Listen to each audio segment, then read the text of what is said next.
Time Planet named this New York borough 2015's best travel destination. Nope, not Manhattan or the Bronx. Sorry, Staten Island. Sit down, Brooklyn, because this year's crown jewel is none other than Queens, New York.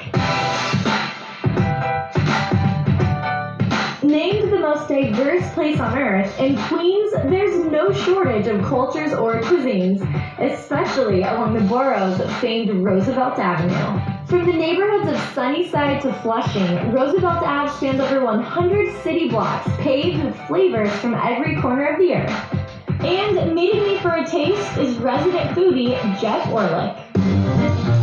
So we're in Jackson Heights right now. Tell me about this neighborhood. We're in the cross section of the world. There's little India over here, little Bangladesh, little Manila, Thai town, one of the 5 Chinatowns. People say it's like a mosaic of cultures. Not a melting pot, but a mosaic, because everyone has their own section everywhere. Jeff is somewhat of a local celebrity. Hey man. What's up? How you doing there? How are you? Known for organizing Roosevelt Ave food tours for more than a decade. People here like to show off their food. And the first stop on this tour is China, specifically the region of Tibet, represented by the aptly named Little Tibet. There's a growing population of Himalayan people here, so we figured people would definitely come and try some Tibetan food. And nothing screams Tibet more than its native delicacy, momo. So these are beef momos, ground beef, onion, scallion. Do you eat with your hand? It's good. You could. It's very juicy. Let me put a napkin on my lap.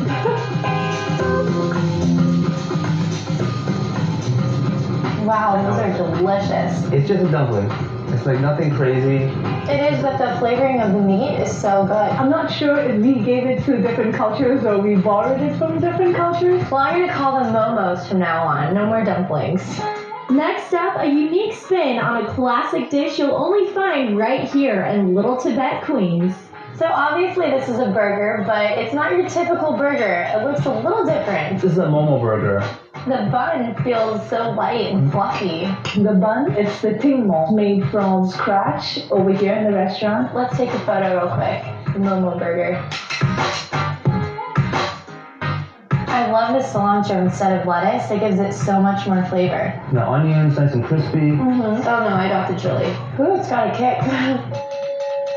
This is like the majority of Jackson Heights. It's all Spanish speaking. Mexican, Colombian, Ecuadorian. Just walking today, I probably heard at least 6 different languages, and that was only like maybe 10 blocks.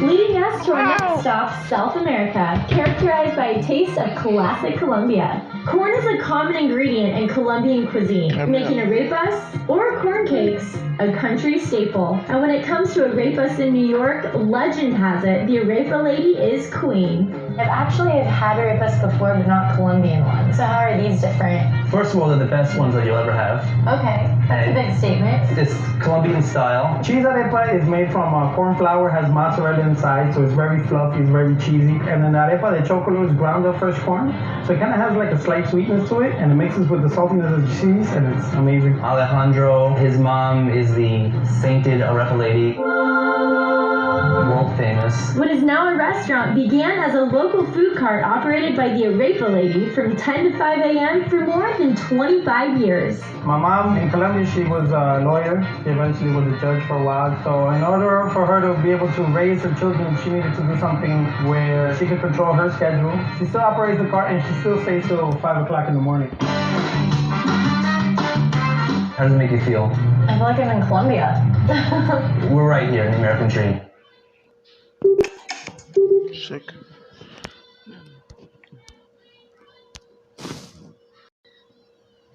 Well, I love this, but I don't want to get too full because I think we're going to one more spot, right? Right. And where is that? We're going 10 blocks away to the other side of the world. For our final stop, we head east to the Philippines. This is House of Inasal. This is probably the most modern Filipino restaurant in the area. Filipino cuisine is a mixture of many cuisines, like Spanish influence, Japanese, and Chinese. So what is this dish? That's sisig na bangus. It's marinated milk fish. It's deep fried. and then chopped into pieces, mixed with scallions, onions. It has soy sauce in that. Oh my gosh, that is amazing. Looks so good. How about this? That is chicken in a salt, marinated with soy sauce. There's a lemongrass in that, ginger, pepper, onions. Wow, this chicken's really good. Well, Ariel, thank you so much. I've never had Filipino food before, and I kind of feel like I'm in the Philippines. Just in one day, you can go to like 8 different countries. I definitely get why people come here to visit. Welcome to Queens.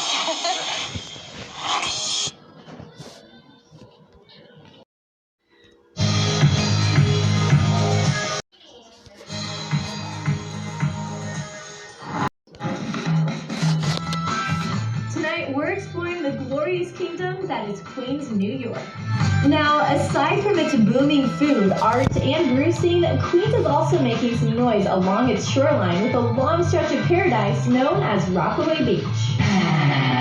Credited as the largest urban beach in the country, Rockaway has long been a summer staple for beach bums and a year-round sanctuary for surfers. I'm surfing in New York City right now.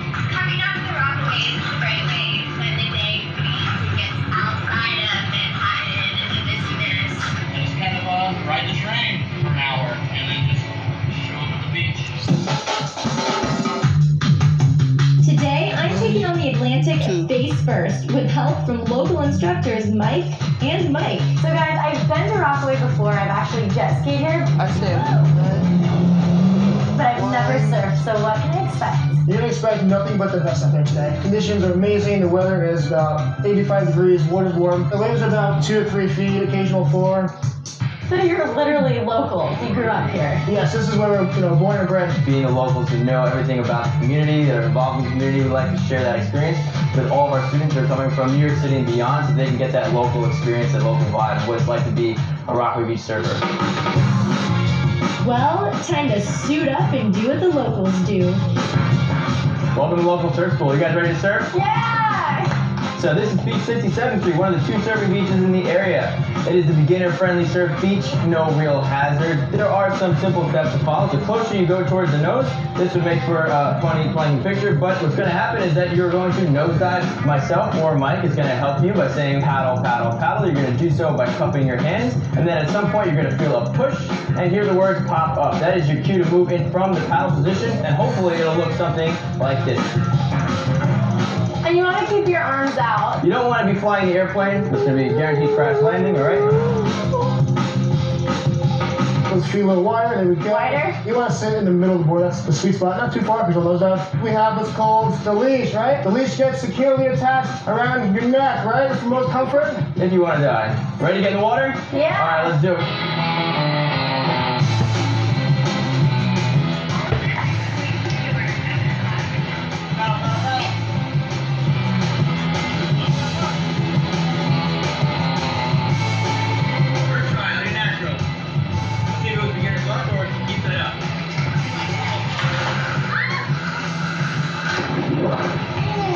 The water here at Rockaway Beach, it's not any different than the beaches in California, really. Hot too so far. The waves are perfect today, the right size for surfing for our level. California is great, Hawaii is great, but when you catch Rockaway at the perfect time, anywhere between September through November, you get sometimes waves between 6 to 10 feet tall. I wiped out more than a few times, and I just keep going out there. That's a rite of passage. It happens to everyone. I wipe out, she wipes out, everyone who surfs wipes out. It's a fun thing as long as you're being safe about it. That was so much fun surfing, and I wiped out. I loved every minute of it, but I could really use some food right now and a drink. Well, you're the perfect place. Let's go to the surf club. Let's go get some tacos and a beer. We have beers here, right? Absolutely. Okay. Does this thing switch gears by itself? You're about to find out. I'm about to find out. Is it my turn? On the left, dude. There you go. Wow, actually moving it. Good. Go. You guys are so heavy. You were faster than the guy we had. Oh, that's actually cool. You gotta earn those beers. All those spinning classes pay off. Yeah, you pay $100 for a spin class like this in the city. Next stop, surf club. We're here. This is it. We're here. Welcome. Okay, So the locals tell me that this is the place to be after a long day of surfing. And I even see you have surf lockers over there. It's hard to carry surfboards on the train, so that's kind of how we started this place. We always have rotating art shows, we show surf films, fantastic food, and the best drinks in Rockaway. Cheers to Cheers to Queens. Queens. Cheers. At the end of the day, an ice cold beer and a taco hits the spot. I know you said that these are better than the ones in California, but I think it's like a different style in California. These are still good though. The Mikes, the double Mikes, they are so funny. They're such good guys. They're really good at surfing and they're really helpful. My day today in Rockaway has been so much fun. Rockaway Beach, I don't even consider it Queens. It's kind of like an oasis in what is actually New York City. I think a lot of people in Manhattan need to come out here and chill out. Plus there's a subway, the A train is right there, so it'll take you from Rockaway Beach right back into the city.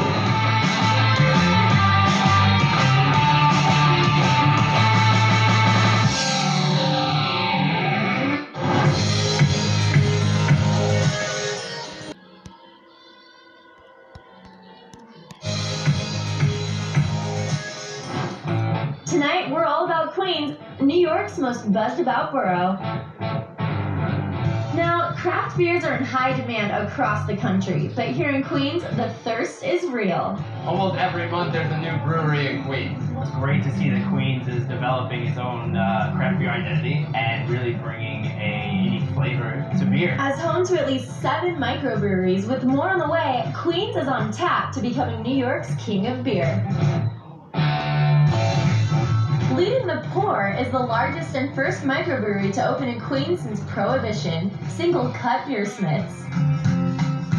And I'm hooking up with its president and brewmaster, Rich Bouchetta, to learn what makes this stuff liquid gold. So Rich, when it comes to craft brews, what does Single Cut specialize in? Specialize in 2 styles primarily, IPAs and lagers. Well, I love beer, so I can't wait to see how it's actually made. We're gonna put you to work. Okay. So you're brewing every day. Sometimes twice a day. So what's the first step in this process? We take the grain, which is all collected here, and we're gonna combine it with hot water. We modulate that by adding cold water to the hot water to get it at 165. All right, I got this. All right, so it's on 165. It's not moving. You nailed it. Good. So out of all the places to choose a brewery, why Queens? At the time that I was looking to open a brewery, Queens did not have any breweries of its own. Typically breweries open in Brooklyn, sometimes Manhattan, but Queens, second largest borough of New York City, didn't make sense that we weren't represented by our own brewery. On our opening day, we had about 1,200 people show up. The place was packed from the front all the way to the back. So you kind of set the trend. Yeah, I'm proud of that. Okay, so these are all hooked. These are all connected. Now we're going to open them up and get the beer flowing. Wow, you really hear it. Did I do that one? Yeah, no, it's going. Oh, it is? Okay. I feel like a mad scientist. It's a little, sometimes we wear hats, monocles, Yeah. sometimes. The brewing process is actually really intense. There's so much of it in there. Oh, yeah. You get your hands dirty, you get in there. I think it gets too much. There's a lot of waiting because you have to let it heat and soak and ferment.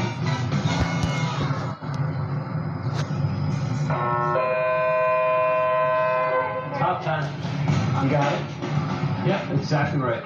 You can really smell that IPA. Yeah. For a taste, we head to Single Cut's adjoining tap room, overflowing with seasonal brews. After a long day, I'm ready to drink some beer. Yeah, that's usually the case. First, we're going to have the beer that we made today, which is our Billy 18 Watt. It's a session IPA. I definitely smell that hoppy in there. Hoppy or hoppy? Yeah, that's it. A little bit of pine in there also from the I beginning. taste the pine and grapefruit. Yeah, this is Dean, our Pacific Northwest mahogany ale. Oh my god. That's not, I mean, it's good.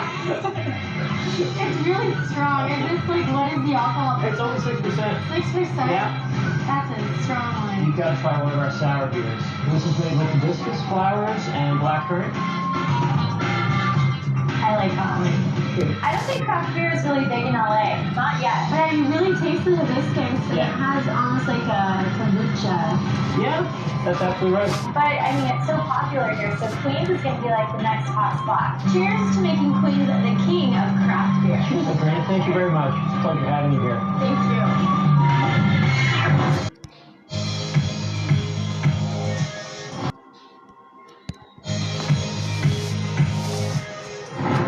Tonight, we're looking into what makes Queens, New York so damn special. Located on the borough's northwest border and just a bridge away from Manhattan, sits the eclectic neighborhood of Astoria, Queens. Widely recognized for its rich ethnic landscape comprised of nearly 100 cultures and growing, Astoria is also gaining traction as an artistic mecca, especially among the streets of Welling Court. This neighborhood in Queens is so vibrant and beautiful, I can't get over it. Every year, residents of Astoria's Welling Court community turn their walls into canvases for some of the world's most innovative artists. Tell me more about this art project. How did it start? Well, it started actually here in this neighborhood by people who live on Welling Court, and so that's why it's called the Welling Court Mural Project. Stretching several city blocks, the Welling Court Mural Project has been beautifying the neighborhood every year since 2009. And at the center of it all is project organizer Garrison Buxton. The biggest goal in the big picture is social change. It's about having people feel more engaged and more supported and more active in the spaces that they live in. I've been involved in the Welling Court Mural Project for about 6 years. This is my community. It was very natural for them to have invited me to come and paint. I'm from Dublin in Ireland. I've been coming to New York the past few years. When I first started coming to New York, I was just did 1 or 2 murals, and now I have a full schedule. I'm a Queens guy and I want to represent for New York. Este proyecto ha mejorado mucho al barrio porque viene mucha gente de fuera, muchos artistas, diferentes artes que puedes ver en un solo lugar, ¿no? Y mucha gente lo puede apreciar de alguna manera.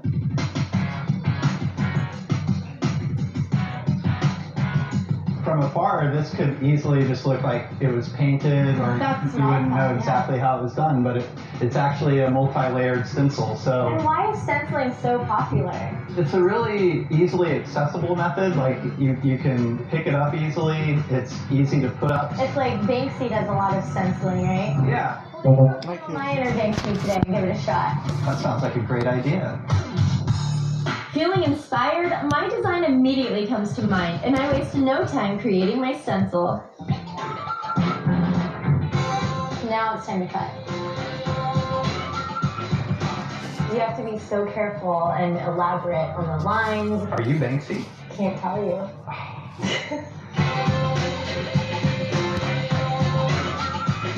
Done. Now we get to go spray paint. Okay, so basically what we want to do is we just want to keep the material down as flat as possible, and you can spray off the paper at first to see kind of how it's going, and then just bring it in. You don't hold it down the whole time? No, it's easier and you have greater control if you just do little bits at a time. Here we go. Ready to roll.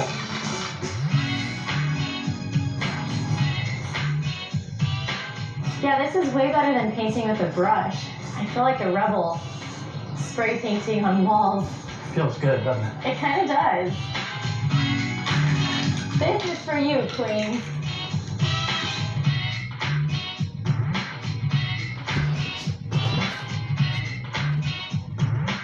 Here it is. First look has officially been crowned in Queens.